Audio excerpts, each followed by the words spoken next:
All right. Well, What? you may or may not be getting a second episode with Tanner this week. We don't know how yesterday's episode, if it came out. We don't know what's happening. We don't know what's happening.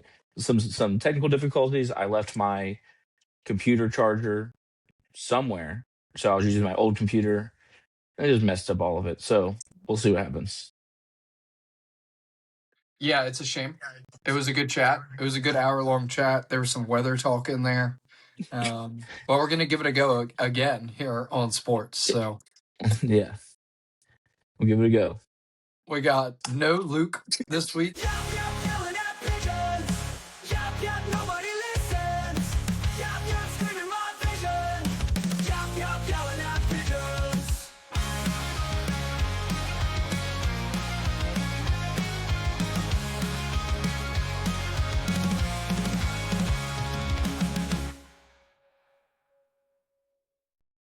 Oh, shit. I got you. I got you this time. I You pulled you did. offside You of the got me. clap. You got me pretty good. Yeah, no Luke this week, unfortunately. Unfortunately, no Luke. He's down in Florida, enjoying nice warm weather as it's snowed its butt off here in Maryland. So, And in New York. and in New York. So, we're gonna run it We a don't really little have a different. real. We don't What? really have a real intro. We don't have a real intro for this show. Yeah, I figured. Yeah, I'm just gonna explain that Luke is normally the host. Kind of. He kind of segues us. I will be assuming those duties of just saying what we're going to talk about, what we're not going to talk about, and we're just going to chat as normal with just two dudes, not three. So no Yeah. Luke, unfortunately, as said. But we're going to get into recaps.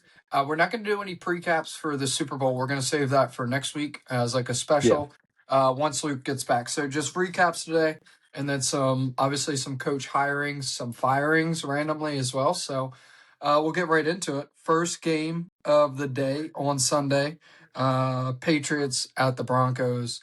Broncos obviously starting Stidham. Patriots win 10-7 in what turned out to be a snowball. Was a snoozer. Yeah, it was a snooze fest. If you were looking for just straight football, absolute snooze fest. I will say the second half, especially that fourth quarter, to me got really interesting. That may have been my favorite part of football that day. Honestly, that fourth quarter, It's snowing its ass off. Guys are slipping all over the field. Nobody really had planned for it, so their offenses weren't like in a way to like, okay, neither of us have established the run. We have to run.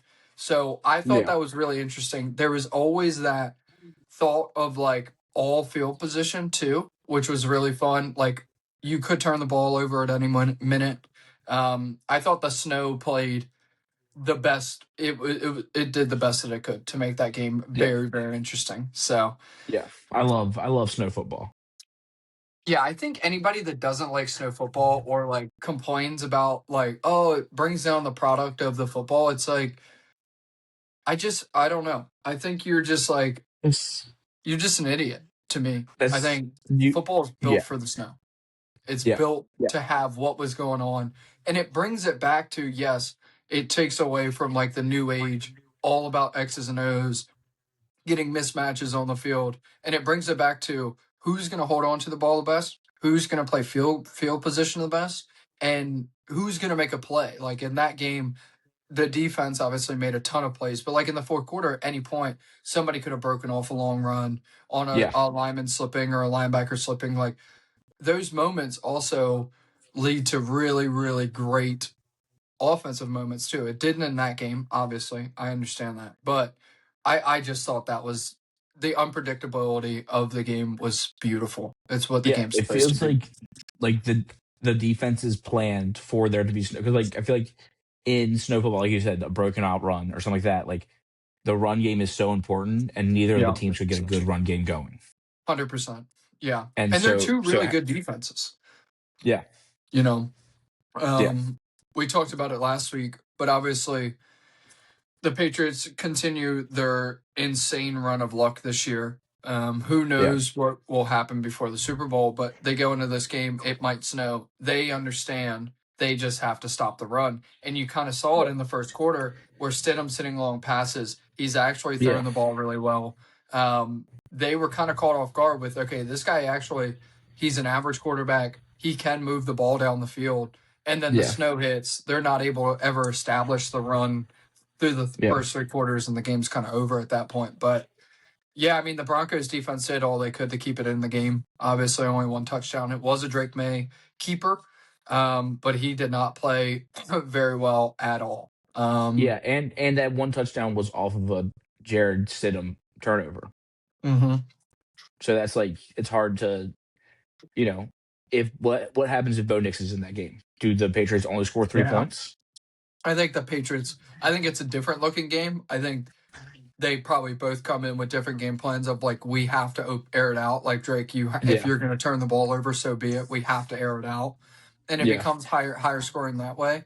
But I think the Broncos mop the floor with the Patriots if Bo Nix is playing, which is a shame. Yeah. Like in that fourth quarter, I was thinking this would be an all-time classic game if Bo Nix was playing right now. Yeah. Like if this was this close and then it started snowing its ass off and you got two young guys, top 15 picks going at it in the past few years, like that would be ascending towards something bigger than just one game, it felt like. Especially with Bo Nix's track record of come from behind wins in the fourth quarter this year. He's been very good at driving the ball down the field at the last second and, scoring a touchdown or a game tying field goal or whatever. Like he's been, and there were so many missed kicks. So there should have been more points on the board, but it's, you can only score what you score. Like you can't blame that on Can't anybody. really blame anybody, honestly. Like, obviously, the Patriots had their game plan. I mean, May has a terrible stat line, but I didn't think that he played awful in that game. It's not like he was going to go out there and play an average defense and be able to put them away. Broncos are a top 5 defense in the league, top 1 or 2 in the AFC, right? And so that's a really, really good football team. If there was ever a design team to win a game like that with a backup quarterback, it is the Broncos. They have great pieces around the offense. They can run the ball usually, and they have a great defense. So I think really just looking back on it, it feels like we got kind of robbed of something bigger than just one game. Like if it's Bo Nix versus Drake May, we're looking at Lamar Jackson versus Josh Allen for the first time, right? Like we're looking at two of the top dogs maybe over the next 5 to 10 years playing each other in the AFC Championship game.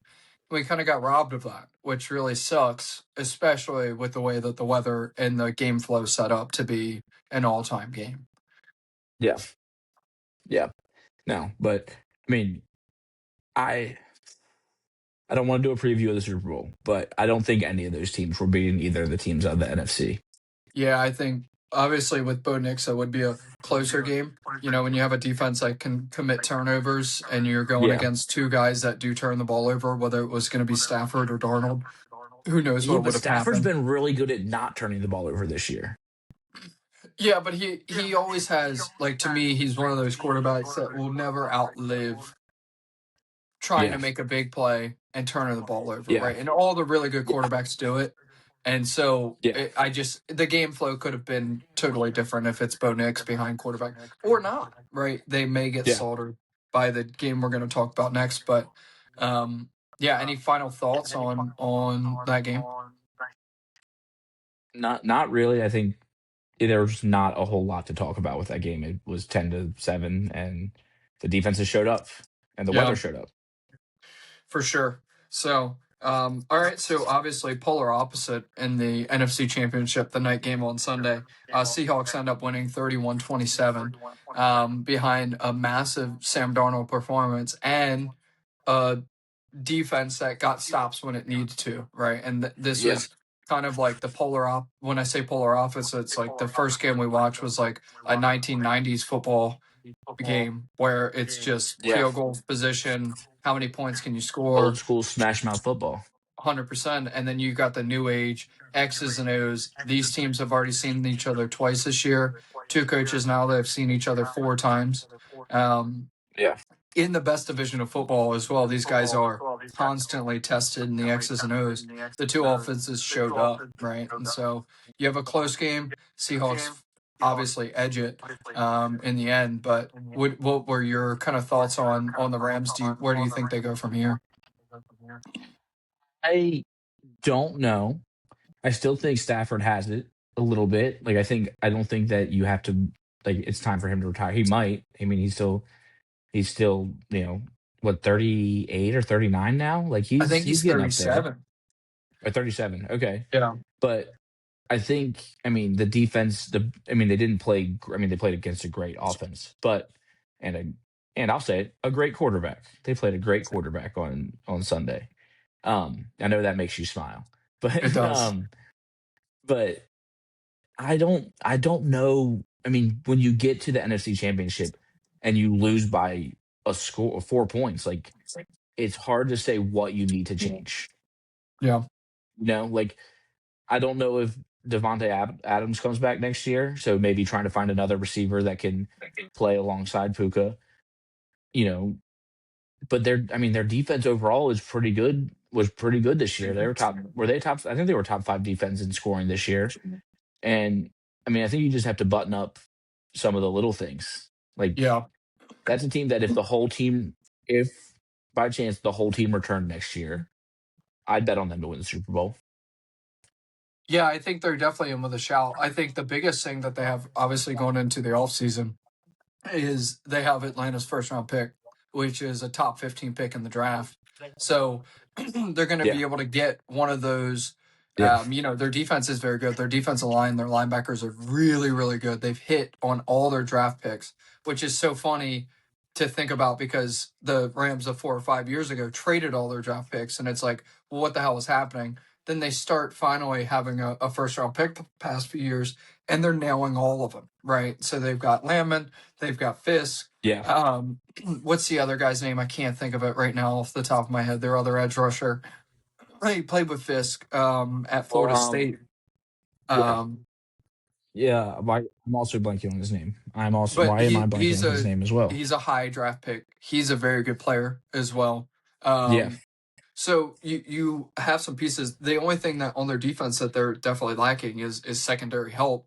Obviously, they haven't had a plethora of draft picks. They've addressed the things that you need to address to become a good defense, and that's your defensive line, getting pressure to the quarterback, being able to have linebackers that can blitz and stop the run. So now next up for them, obviously, is the secondary on defense. I think the hole that you mentioned with Devontae Adams, I think he does come back. I don't see him unless somebody like random, like the Titans or something, give him a bag to come in as the number one. I think he comes back next year. And you also have to think about life after Stafford. They're even talking like, does he come back next year? He was thinking about retiring before this year. Obviously, like we said, he's 37, 38, but he's in quarterback years, probably like 40. I mean, the guy separated his shoulder and came back in on the same drive and won the game, right, on a QB sneak. Yeah. Like, this guy has been through hell in Detroit. It took life off of his body. But I will say he still has a live arm. And so you never know with a guy like that and where he is mentally, if he wants to come back, if he wants to do it another year. But, the winner of the game, we talked about the Rams a lot, the winner of the game, the Seahawks. I mean, they're the best team in football. They are. Like, they're incredible. Yeah, most well-rounded. You have a coach in Mike Macdonald that you struck gold in. And sometimes you just don't know, right? You don't know who you're going to strike gold with, what coordinator, is it going to be Minter? Is it going to be, we were talking about Brady in the group chat. Is it going to be Brady that strikes gold and finds, is it Kubiak that's going to come from Seattle? You never know about these coordinators once they assume that massive role of head coach, and they nailed it with Macdonald. I mean, he's got one of the best defenses in the league. They made the decision to go from Geno to Sam Darnold, which a lot of people said was a lateral move last year. They even said, some people are saying maybe it's a downgrade. Sam's only been good in Minnesota. He's a quarterback whisperer, blah, blah, blah. And it's not a lateral move. It's not a downgrade. It's an upgrade. right? Sam Well, is, to like the you said, a highest great. stand, like it was. Yeah, If you look at like Geno Smith went from a playoff team last year, right? They snuck into the playoffs last year, right? I think so. Yeah, if I remember correctly. Yeah, or whatever. You know, he had a good season last year. No, Goes they to the didn't make the Raiders. playoffs, but Raiders. yeah. Yeah, he had a good year. He had a good first part of the year. Was looked good, and then they go from then he goes to the Raiders, and the Raiders are had the first overall pick, and the Vikings get rid of Darnold. He goes to Seattle, first seed in the Super Bowl now at this point. And what are the Vikings doing? Yep. So it's like, yeah, we can say that Kevin O'Connell is a QB whisperer, but what's going on with the Vikings right now in their QB room? Yeah. Like I know JJ McCarthy had injuries and stuff, so you can't blame it all. But like when he was on the field, he wasn't good. Yeah. And I will say, your picture's gone, so I don't know if you're still here or Okay, not. I I can should hear be. you. I'm here. Okay, I there. can hear you. Yeah. The thing with the Vikings, and I'm not, I think they probably move off of McCarthy. He showed some very like Zach Wilson esque boneheaded mistakes Hmm. and didn't seem to have any flurry of like, okay, this guy could be our guy, right? Because you're talking Yeah, about you're if you're trying to win a Super Bowl, we all understand at this point in time you have to have a top 10 quarterback. If you're not going to have a yeah, top 10 quarterback, you have to reset until you get a top 10 quarterback. But their offensive line was atrocious tomorrow, yeah. or last year Tomorrow, or this year. Sorry, tomorrow. somebody texted me and I read the word tomorrow out loud. Yeah, But their line was atrocious this year, beaten up with injuries. I think O'Connell's still a phenomenal coach. He is a QB whisperer. I think him as in Sam spending time with Kyle Shanahan, then spending time with Kevin O'Connell, and just the person that he is, he turns into the Sam Darnold that is now leading a team to a Super Bowl. yeah, Their win against the 49ers didn't have to do much. You're thinking, all right, game manager, that's fine too, right? Like as long as he's not turning the ball over. But now he's at home. He has to put up points. He's facing one of the better pass rushers in the league. And he goes out, he puts up 300 plus yards, 3 touchdowns, no turnovers. And you're looking at a guy that can win in both ways now. And I sent you guys that video earlier, but they're talking the old head coach of the Cowboys, I can't think of his name, Jason Garrett's talking to him, and he's like, these are the things that were negative about you, and they're exactly what was negative about him with the Jets and the Panthers. And at the end of it, he says, but the biggest pro for you is that you refuse to quit, and your yeah, mentality never changes after yeah, negative things. And I think in that they're talking about you turn the ball over, it doesn't scare you away from being yeah, something. But the bigger yeah, picture is he's been turned away and destroyed in New York. I'm not a yeah, delusional Jets fan and thinking that what was given to Sam, Adam Gase, and awful offense and awful support, he would succeed. But after that, he goes to Carolina. He's shit on there. Sam Darnold's fucking terrible. Joe Douglas, got so much for Sam Darnold. And then he says he doesn't quit, right? He's like, okay, well, I'm going to go back up in San Francisco. All right, now I'm going to go back up in Minnesota. You guys want me? Cool, I'll be a backup. And it looked like he was going to be a career backup quarterback, right? Like we've seen it with other top quarterbacks that have been picked. We know that they have the talent. If you need somebody to run the offense when your guy goes down, he's the guy. Your guy goes down in Minnesota, he wins you 14 games. And you're like, oh, yeah, wait, maybe he is the guy. They don't pay him, yeah, they move off of him. And he goes to Seattle, and now he is the man, right? He is, yeah, to me, in the echelons of can win a Super Bowl. And it's one of those really cool moments in life that, like, you don't give up. You keep going forward. You keep believing in yourself.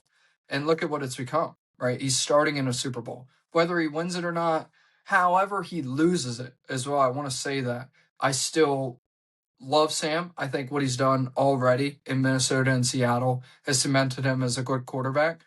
But now he's a chance to go win a Super Bowl before Josh Allen, before Lamar Jackson, before Baker Mayfield of that draft class, before Josh Rosen, the GOAT, right? he has a chance to like solidify himself. Maybe going into next year as, hey, maybe he is a top 5 quarterback. Maybe we should actually be respecting him as a very, very good quarterback, not one that's just randomly become, a star overnight or he's on a lucky run. Like it, and I don't know, it's crazy to think about. Especially after the game in Minnesota last year where he played like crap against the Rams and they ended up losing, in Minnesota, you think, okay, maybe he is just this guy that can win regular season games. Nobody had tape on him, blah, blah, blah. Yeah.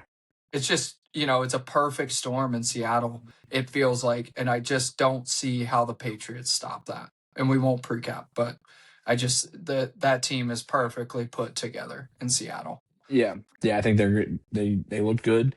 They played good. Yeah, I just saw something come across my desk that Bill Belichick will not be making the Hall of Fame this year. Yeah. He will not be a first ballot Hall That's of crazy. Famer, which is crazy. It's crazy.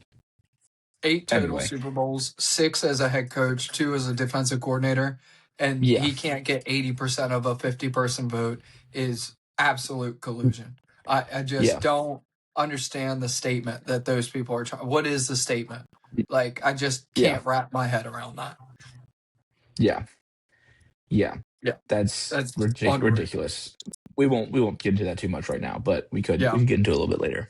Yeah, we'll get into it later. But yeah, I'm excited for the Super Bowl. I think it's gonna be a fun Super Bowl either way. Like having 2 young quarterbacks in the Super Bowl is cool. Like as much as I don't want the Patriots to win, as much as I don't want, a new dynasty in New England to start, it would be cool for Drake May to get a Super Bowl this early. No, it wouldn't. It would not be. I know it would not be. Absolutely infuriate me. It just sucks so much that Drake May is such a likable guy. He's one of those guys too. I had a friend, a good friend. She's a big Commanders fan, and she's like, college football. Who would you draft it to?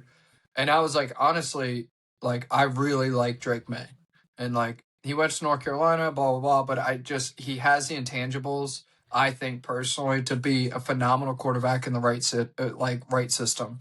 Like if Caleb falls and they take May or Daniels first, you have to take Caleb Williams, in my opinion. I've been a firm believer in Caleb Williams since day one, but I was like, honestly, I personally would go May over Daniels, but we're splitting hairs. I think they're all 3 good quarterbacks. Like you're in a good spot at 2. I wish the Jets were drafting this year. It always feels like, as we see this year, the Jets are drafting when there's not this type of crop of quarterback. But I like Drake May. I think he's a phenomenal football player. I think he's one of those guys that you want as your quarterback, right? Like he's married to the same girl that he's been dating since like 2016.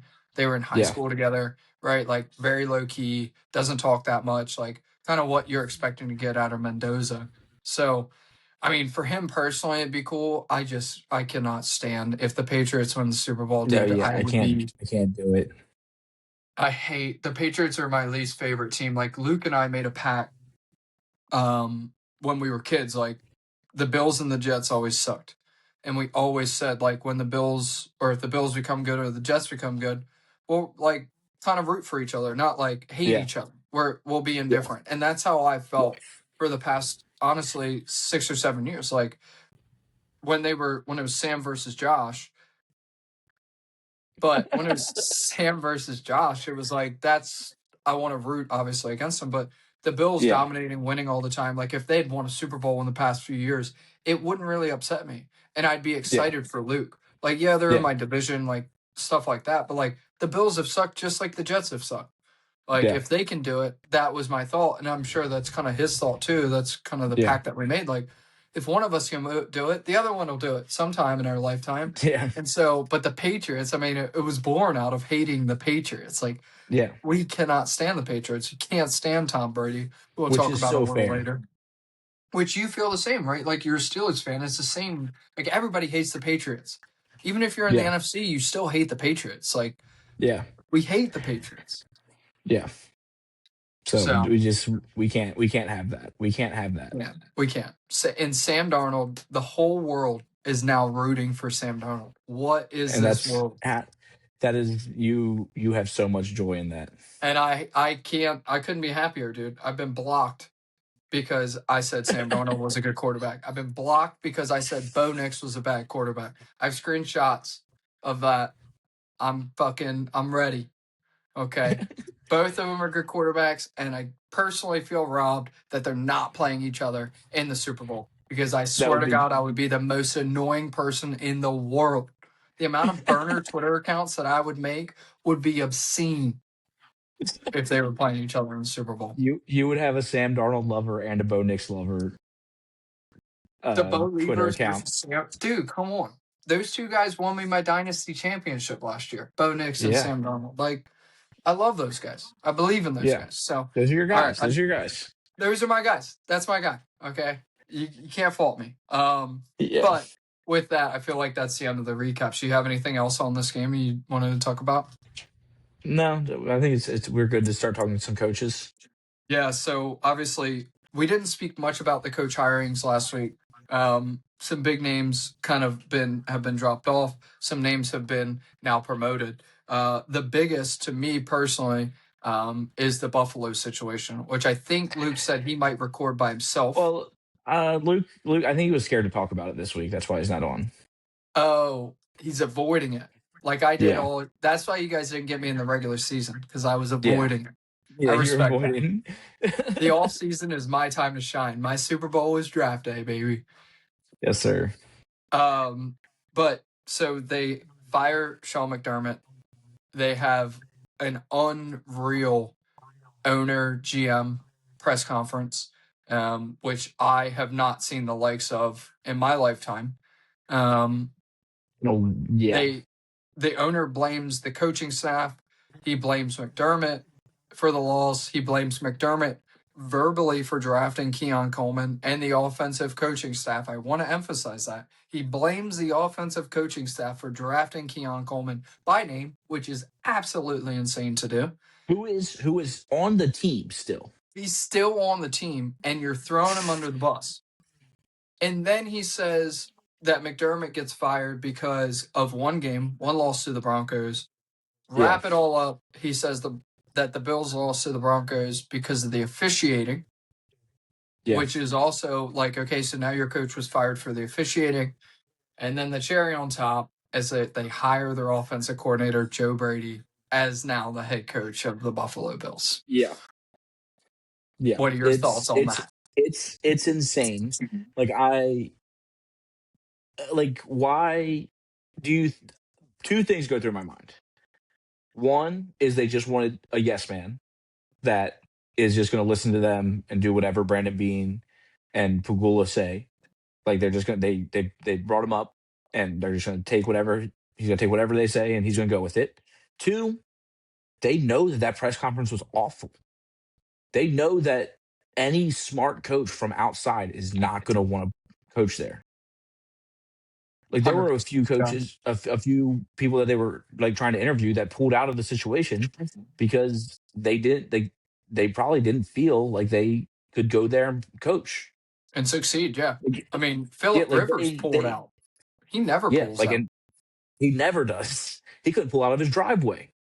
Yeah, me either. To be fair, but all right, buddy. Sorry. All right, back on track.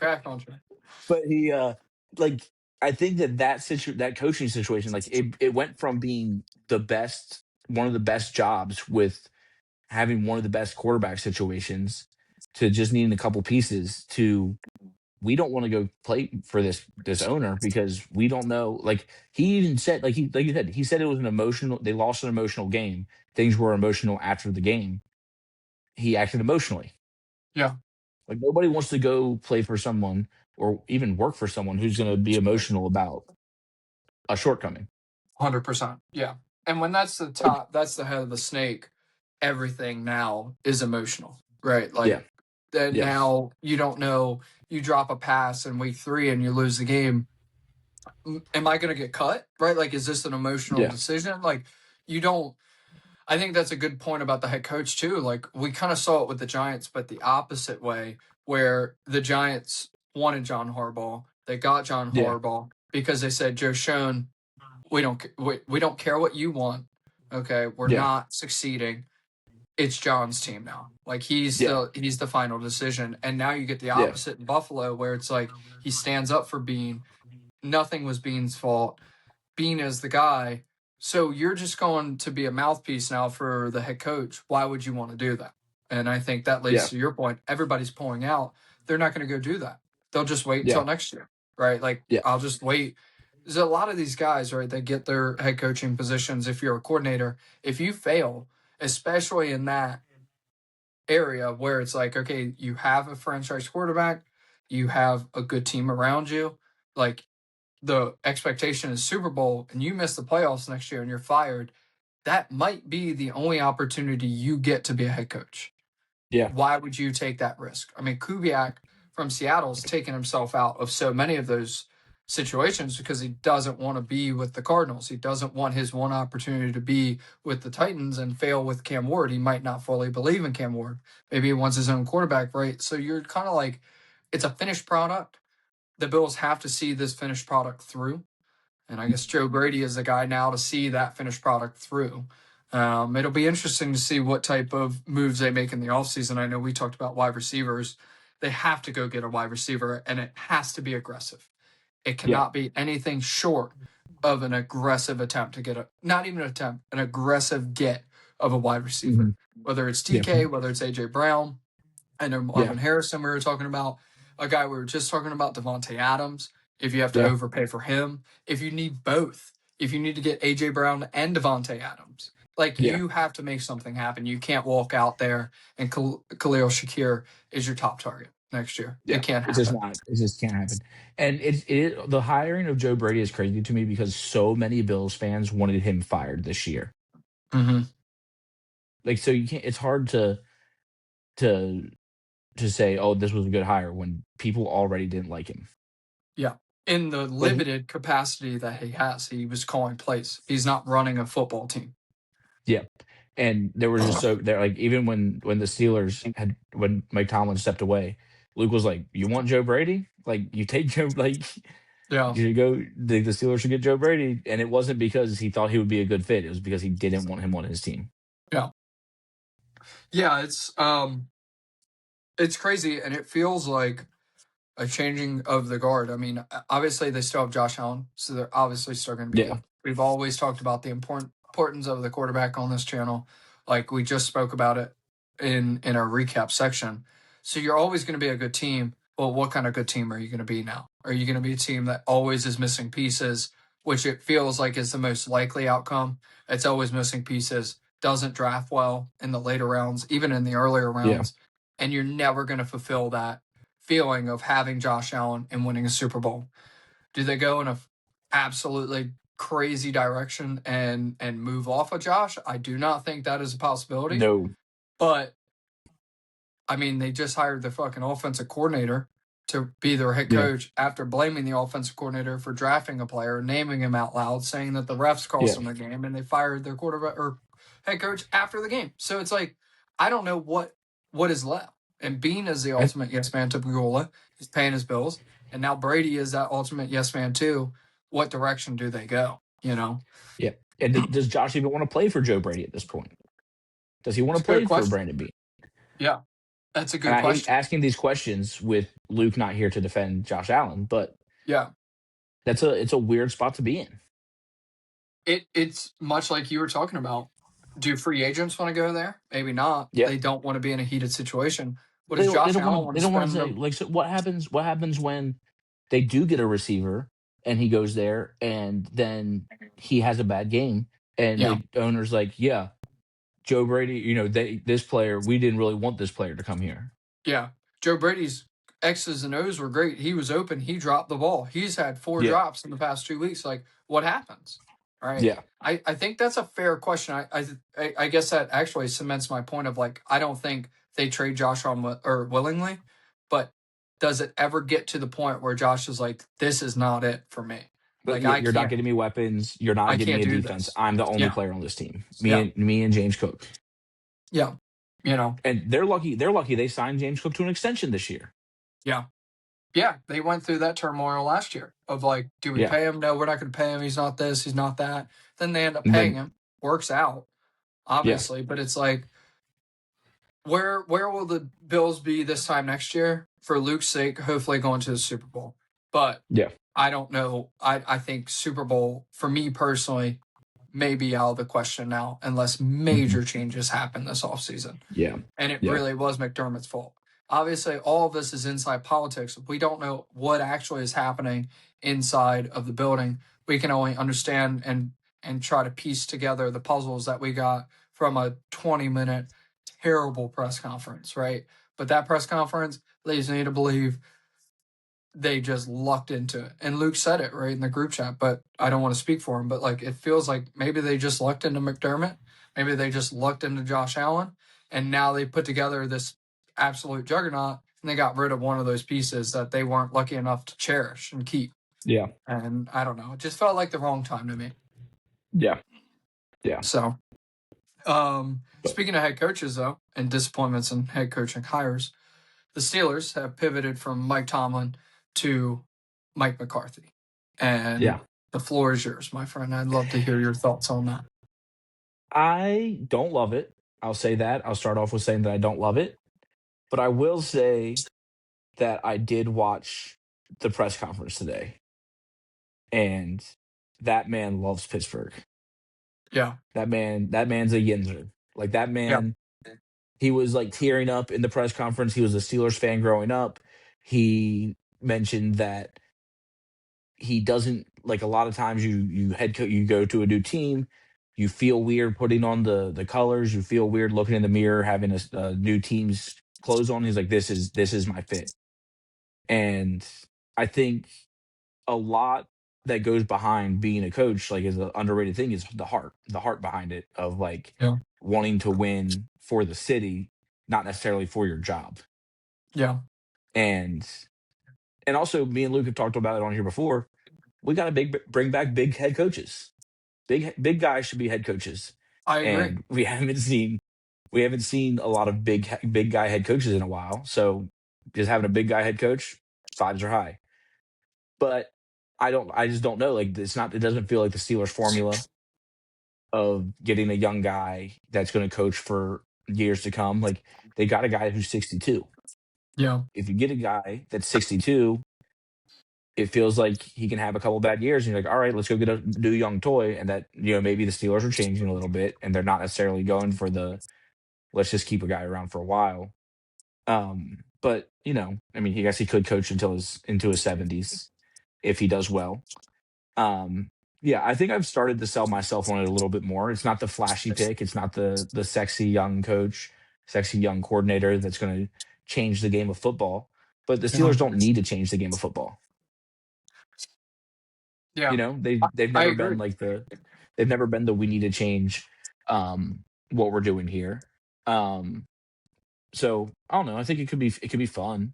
He's a play calling head coach that's going to, maybe change things up a little bit, which will be, you know, fun. I know Yeah. you did send me that tweet about how it's like crapping your pants and changing your shirt, but I think it was a who funny quote, but I honestly, I kind of agree with you. I but mean, it I is think much it's, different. It's you're getting an offensive minded coach, which yeah. the Steelers haven't had an offensive minded coach ever. Like their three coaches were all defensive. Yeah. And if you're going to and the defense has been good. And if you're going to, he's a Super Bowl winning coach. He could bring back Rodgers for a year. I did see that maybe Devontae Adams might want to come there for a year if, so the Rodgers Devontae Adams connection. We know we've seen that rehashed before, and it's not always the best, but who knows?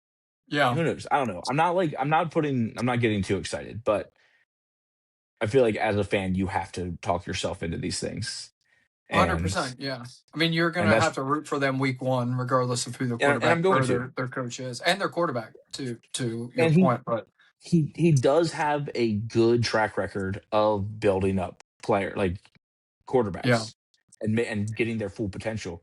So if it's Will Howard that a 6th round pick that he turns into a sustainable quarterback of the future, that's awesome. But Yeah. if it's a rookie quarterback this year or whatever, like, I'm gonna believe, and I'm gonna, think that, I'm gonna stand behind my guy. Yeah. Yeah. And I respect that. I think much like we were talking about with McDonald, right? And hiring that flashy coordinator and getting it right, 10 other teams get it wrong every Yeah. single year. Every year, Hmm. you hire the guy that's never been a head coach, and he's terrible. And Yeah. sometimes you get the flashes in the pan.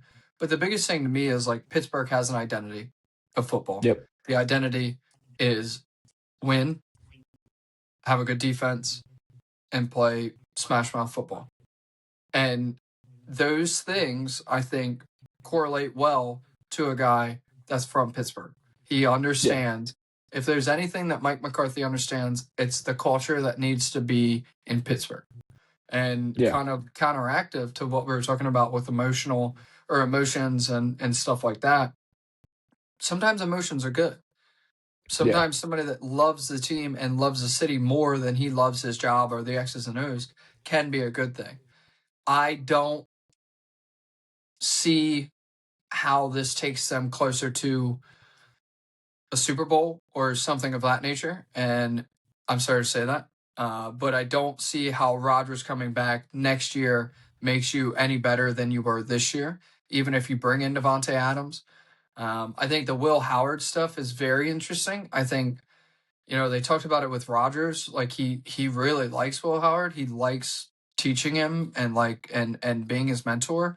Which I think if you were okay with being 9-8 again next year and having a bridge to Will Howard, or something crazy happens, Rodgers gets hurt, Howard comes in, he does really well. Like that would be intriguing to me if I was a Pittsburgh fan. I just don't see how you get a head coach though that's been retreaded so many times. And yes, he's won a Super Bowl, but much like Mike Tomlin, when's the last time he won a Super Bowl? You know what I mean? Like Yeah. it's like The it's last it's time Mike Tomlin was in the Super Bowl was the last time he yeah, won the Super Bowl.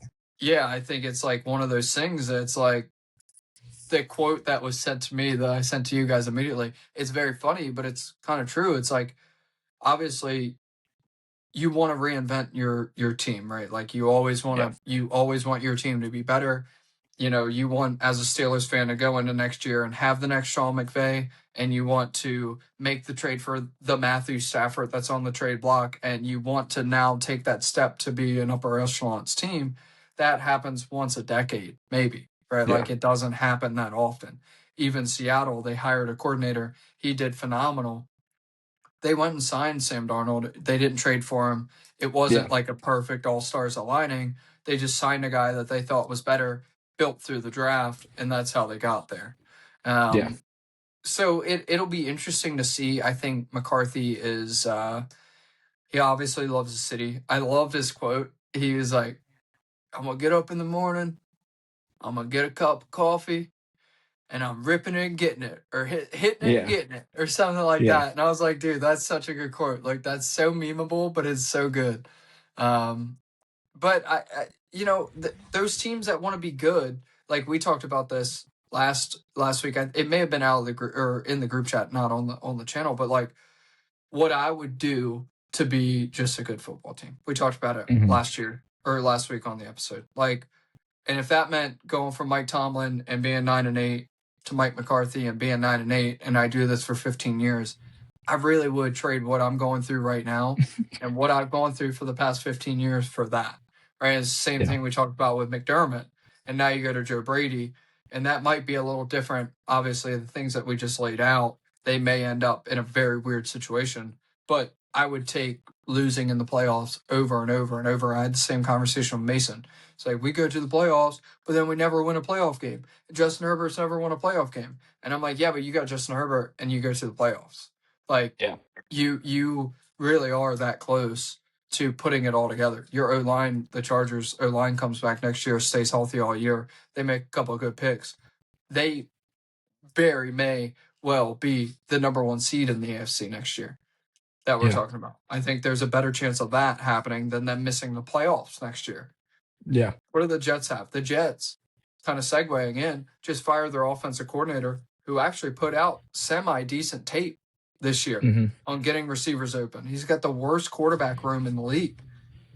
This guy cooked week 1. Yeah. He was cooking. And then we have a bad game.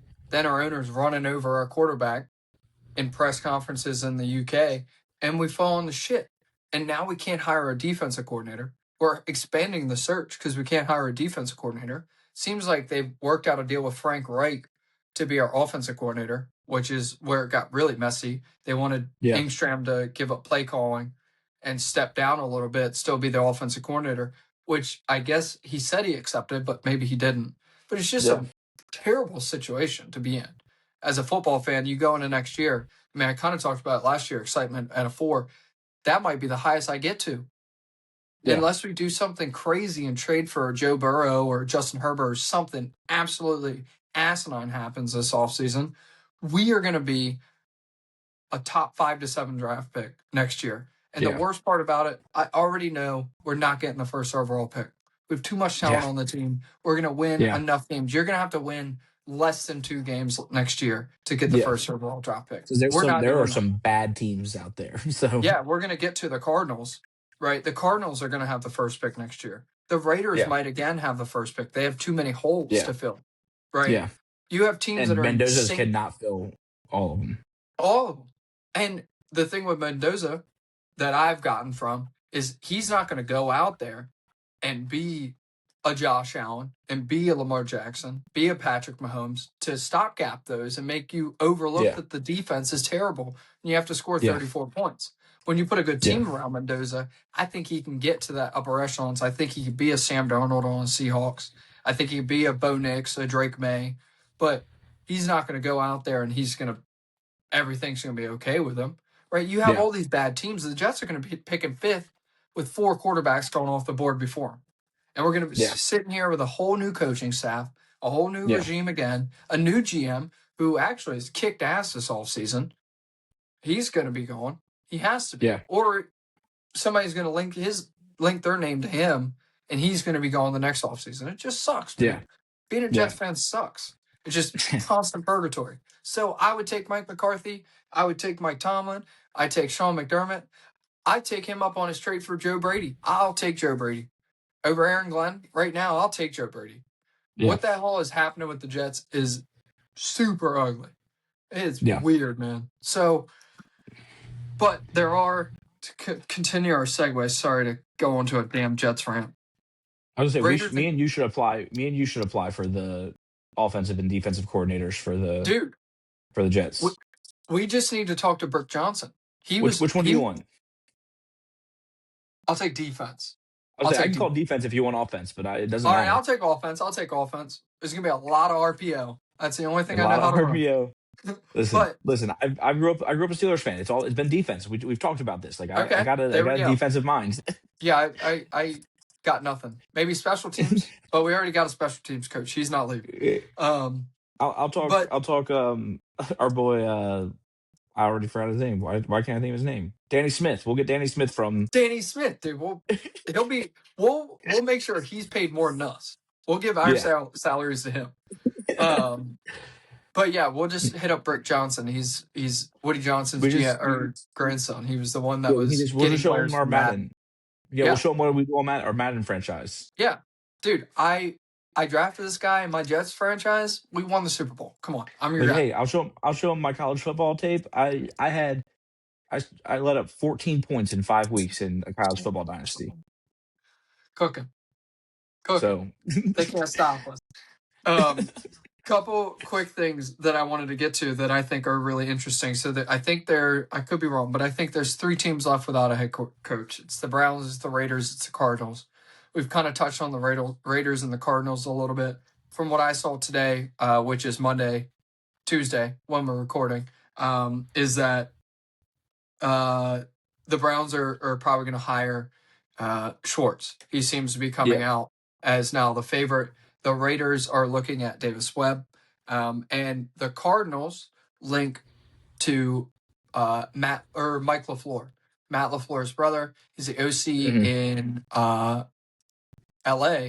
He was also the OC for the Jets. He today has brought up bad memories of that because he was the scapegoat after year one with Zach Yeah. Wilson. He was a decent offensive coordinator. Now he's looking at a head coaching position. So, first one I want to touch on is the Cardinals. What's the Cardinals over under on wins next year? 2.5. It's low. It's I gotta might be take the low. under. I might move the line to if their over under is probably gonna be 4.5 probably. I'm I'll move the line to hammering two and a under. half. No way Yeah. they win 5 games next year, to me. And No I've been wrong shot. before, but they play the Rams twice, the Seahawks twice, and the 49ers twice. That's 6 Hmm. losses. I'm sorry. They Yeah. don't have a quarterback. Yeah. They're looking to trade Kyler Murray. They don't have a plan at quarterback because they're at number 3, right? Yeah. They're keeping their GM that's been there since 2013. He's made some decent picks. I will give him that. But this is a Yeah. franchise that feels like it's 3 to 4 years away from even competing. It kind of feels like the Browns, like the Jets, picking in the top 5 every year. That's the feeling I get with the Cardinals right now. And Yeah. much like And we were talking, yeah. oh, go ahead. I say, and they're gonna run out what Jacoby Brissett out there next year because I don't think Kyler Murray's gonna be on the team. Yeah. I think Murray's So gone. yeah. So I think much like we were talking about with the Bills in a different circumstance of like, I don't want to go coach there. Same with the Cardinals. Like, obviously, you have the opportunity to say, hey, if I go to this team and I win 5 games this year, right? Huge. And I beat the Seahawks once and I beat the Rams once, it's a phenomenal season for me. Yeah. But then what does that do? You now still don't have a quarterback unless you're like going and you're like, Kyler has to stay. I believe in Kyler. And you make him into Yeah. this really good quarterback again. But now you're picking outside of the top 5, just like I was speaking about with the Jets next year in a quarterback class that may only be 3-4 quarterbacks deep. We don't know. Yeah. It seems like it's going to be the best quarterback class we've had since 2018, but you don't actually know what it's going to be. Whether it's going to be 2 Yeah. guys, 3 guys, 5 guys, 10 guys. Okay. Yeah. It could jump. You always have it could jump, it could drop. There's always those years that like Yeah. this year was supposed to be a pretty good quarterback class, and then Aller and Nussmeier ended up being awful. And same with Carson Beck, right? Those guys were Yeah. supposed to be good. Nobody knew about Mendoza. Nobody believed in Dante Moore. And those guys Yeah. would have been the proverbial top 2 picks in the draft Yeah. this year. So everything changes going into next year. The Manning hype is starting again. He played well at the end of the season. Seems like he's probably the number 1. Dante Moore went back to school. He's probably in the conversation for number 1. But again, we just saw what happened to Drew Aller. He goes back to school. He's a top 10 pick last year. He might not go until round 4 or 5 this year. So Yeah. you never know what's going to happen in college. The transfer portal makes it super murky. All of these new job offerings, people moving, people get injured. It's hard to say what's going to happen with QBs next year. So the Yeah. Cardinals job, I just don't. It's and it feels like the Cardinals job is always like that. Like they got Jonathan Gannon. I like Yeah. Jonathan Gannon, but he wasn't the top head coaching candidate that year. And that happens, I feel like, every year with those teams like the Cardinals, the Titans. Like I could go on a rant about Bob Saleh, but they get Robert Saleh. I don't think he's a good head coach. I don't think he'll ever be a good head coach. The only thing that might save him is Dabble's now going to be the offensive coordinator there. But Yeah. these teams sometimes are like, all right, I'm always going to be the 3rd or 4th choice. Like there's always going to be 2 or 3 Yeah. jobs that are better than me. So I'm out on Udinsky. You know, Kubiak is going to take me out of the running. McDaniel would rather become a offensive coordinator in LA than coach my team. So that team is, I feel really bad for the Cardinals. Yeah. Listen, as a Jets fan though, like if you can get one of these guys that were head coaches this year that are in rehab, per se, Mm-hmm. or you could get a McDermott next year if he takes a year off. Yeah. Yeah. So I know you talked about. I know I'm a little off topic, but like you talked about how you're ready to move on from Aaron Glenn, but like maybe one more year with Aaron Glenn is what you need. Well, I think what's going to happen is Aaron Glenn's out midseason. Frank Wright becomes an interim head coach. And then, for God's sake, I hope, like, the thing that I like about McCarthy is that he's proven something. Like, Yeah. we don't go out and we're like, oh, we're gonna like. And you kind of talked about McCarthy and like he loves Pittsburgh. Aaron Glenn loves the fucking Jets. He loves Yeah. the Jets. Yeah. That doesn't make him a good head coach. You know what I mean? Yeah. Like, and I'm Yeah. not, if we're not going to go strike gold with like one of these top blue chip offensive minded guys, Udinsky, Spielhaus, something like that, then we need to get a Mike Tomlin. Like, I don't care what you guys Yeah. ask for, get Mike Tomlin. If he Yeah. has any glimmer of coaching again, if we want a McDermott would be a great hire for us. Just somebody that's going to Yeah. come in, build a culture. We have no culture. So, like, Yeah. off topic, obviously, we're talking about Jets head coaching positions in 2027, but 100%. The next one, obviously, the Browns, I'm not really that interested in that job. I don't really care who they end up hiring. Why not? Why not? You don't want a Pro Bowl quarterback you don't want to coach a Pro Bowl quarterback? Yeah, I mean, he is a Pro Bowl quarterback, and he might not even start next year, which And you is could never take that away from him. that's true. And honestly, total recall to yesterday's episode, but things that I miss about being a kid, the Pro Bowl if being good. if we have the yesterday's episode. If we have yesterday's episode. But I miss the Pro Bowl being good. I miss like actually watching these guys play football and doing the skill games. And we get Shador Sanders in there. Like, what are we doing? Like, just cancel it. Just cancel it at this point. Yeah. We're giving out Pro Bowl nominations to guys like that. But Schwartz is going to become the name there. I thought Schwartz was very interesting as a defensive coordinator for anybody with a job opening. I think he's a top tier defensive coordinator. Yeah. I think I just don't know because know. he wasn't good as a head coach when he was. No, he wasn't. But sometimes you learn, right? Like Yeah. Bill Belichick, not a Hall of Famer, obviously not a Hall of Fame head coach, but you know, somebody that comes back in, not first ballot. But you know, the Browns just seem like a situation you're never going to be good in. You're never going to win in. It's it's not as good of a division as the NFC West, like we were talking about with the Cardinals, but like the Bengals have every opportunity to win that division next year. The Steelers can win that division next year. The Ravens are Super Bowl contenders. I think you have between the Steelers, the Bengals, and the Ravens, I think you got a Super Bowl contender. I think you have two like fringe Super Bowl, like everything has to work out, and playoff contenders. Yeah, you just gotta get get into the playoffs, and anything can happen with both those teams. Anything can happen. Yeah. So injuries happen, your road gets easier like the Patriots, right? And you end up in the Super Bowl. And now you just got to win one game. So, but then you're the Browns and you have this like whole Shador Sanders thing going on. You just got rid of Stefanski, who we didn't cover, obviously going to Atlanta. I love Stefanski. I've always been a big fan of his. I was hoping that the Jets were like pull off a miracle and get him as an offensive coordinator. And then you got the Raiders. And I think the Raiders are very intriguing to still not have a head coach, but it feels like they have the cards, right? They have Tom Brady in their organization. They have the first overall pick. And they have Fernando Mendoza. So and they have Ashton Genty. Yeah. And they have Brock Bowers. Like they have pieces that can go out there and be good like football. Play well. Yeah. But they just they just need a coach. You've got Crosby, who literally re-signed with you because he wants to play for your team and was visually upset when you told him you were going to tank and he couldn't play for the rest of the season hurt. He wanted to play hurt. That's a guy that how much he loves that football team. Yeah. They're one phenomenal coordinator hire to a head coach away. It's either Webb or it's Kubiak, who I really think like it just feels like Kubiak to me.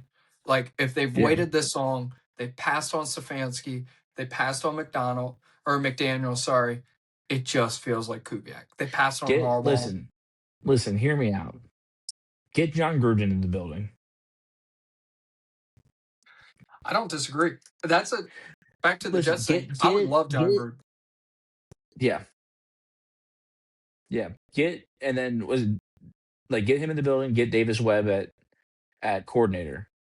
Yeah. And give him a shot at coordinator, and then John Gruden coach for a couple years, move Webb up.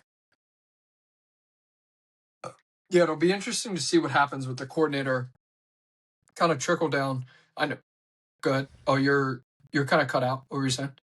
I didn't say anything. Oh, like you get like Skillhouse. I don't know how to say his name. He's still only a passing game coordinator. He's going to visit with the Browns again for their head coaching position if they're able to promote him to the offensive coordinator. If Yeah. the Bills for somehow pull off Davis Webb as their offensive coordinator or Skillhouse or like there's a lot of now trickle down effects. Tanner Engstrom, honestly, I really think he's a good offensive coordinator. Everybody said Matt LaFleur fucking sucked. Oh, he's going to the Rams. He's just going to be Sean McVay's bitch. Now he's a great offensive coordinator again. Now he has a chance to go be a head coach. Like, there's a lot to happen now with the coordinator spot that I think is going to be very intriguing going in next year and is going to rise teams up. I think the Raiders have a chance to become a decent team next year, and there's a possibility, very small, 1% chance they don't take Mendoza. They trade back, get more assets. Which the Jets I are think sitting would be there. smart. I think you call the Jets and you ask for three first-round picks, and you have a head coach that's sitting there saying, I'm playing for my job. It might be possible. I'm not saying it's going to happen, but they have 5 first-round picks. You could get 2, 16, and 1 next year, and you're like, holy cow, we just robbed them. And we got Orville Reese or Bailey or whoever we want, right? Like, it's just the Raiders is the most intriguing job. It was one of the most intriguing jobs open to me because you get to choose your franchise quarterback, you get to work with Brady, and you have insane offensive weapons. And now it is by far and away the most intriguing job. And I think it's Kubiak. I think it's Kubiak because I think they've waited this long. I think the best thing that you can do if you're the Raiders is trade out that number 1 spot because you're not a quarterback away. Yeah. You need more pieces. So if you can get multiple first-round picks for Mendoza, essentially, like why not get somebody who's willing to not be great for a year? Yeah. Like I think to get a issue coach. they sit with is that they have to have a really stupid team, unless it's the Jets and they just go at 1 pick. They have to have a really stupid team to offer them for 5 first-rounders, which in today's age, I don't think anybody is willing to do that with the scouting departments that people have. I'll say, but even if there's a team that loves it, like, and they're willing to give 2 first-round picks, 2 something like that, or like 3, swap this year and then 2 futures, like, that's very possible. Like a team that is a quarterback away. You swap with a team like the Cardinals. I mean, you swap with a team like the Cardinals, you get Kyler Murray, you get number 3 overall, and you get next year's first or a second this year, next year's first, or 2 firsts, whatever it is. Like, I think it's possible. And I think it's an option that you should think about when you're thinking about the quarterback position and how valuable it is. Are we just a QB away, or are we going to ruin a QB? Do we feel comfortable? I don't know their draft stock position. I know they have a ton in cap space. They could just take the Patriots route, draft the quarterback, keep all their picks, don't move at all, fill a couple holes, and spend a ton on defense and free agency. It's a possibility. So, but I think that's the most intriguing job open to me. Yeah. It's going to be interesting to see. Yeah. So, well, that's all I had for today's episode. That's all I have. This was a fun episode, and hopefully you guys get to see it. But yesterday's episode was fun too. So it was a great time. Yesterday's episode was a good time. So, but again, we don't really have an outro for this show, and no Luke, unfortunately, this week. No fireworks. But we'll talk to you next week, and we'll have some Super Bowl episode to come out. Yeah, Super Bowl episode next week. Maybe we'll go through some bets and stuff like that, props that we're liking. Maybe we'll give you the Gatorade color of the winning head coach. There we go. So, yeah. All right. We'll talk to you next week.